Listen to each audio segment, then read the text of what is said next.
Ya bụ ọkụ bido gbaba n'abalị ụnyaahụ by around 12 o'clock ka ọkụ bido gbaba. Anyị balite ebe a wee nene anyị wee pụ ịrụ ama obi na-echọpụ ebe anyị na-anọ. Ebe a niile gbachara ọkụ dacha ada. Ọ chọpụ mbụ ihe a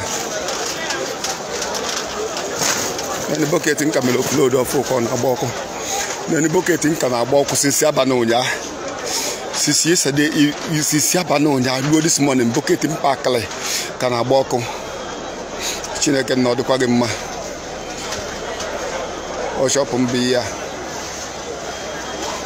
There's a building, there's a Ben Parkland wire, there's a Ben Parkland wire, can wire in us where walk.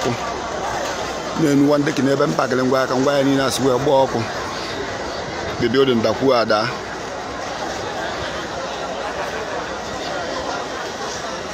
Ya kita na-eme na Amobi street nke dị n'Ọnịcha ebe a na-azụ ahịa plastic ma utensil. Ọkụ gba na yesterday around 12 o'clock ka o bido wee gbaba. According to interview I made ndị security, first na after ka ewetala ọkụ ndị security na line last na after ka ewetala ọkụ ebe 12 o'clock n'abalị ka abịa discover the thing. Agbaniba n'ikebe onwere ya menwu ndị fire service abịa gbagide mmiri ego. Ndị group ọzọ abịakwa gbagidekwa mmiri fego faje gbatakwa mmiri mgbe eji wee chigeta azọ bụ na ọkụ agbapịa na ihe niile. Ndị mmadụ ka agbagojizi n'ụtụtụ a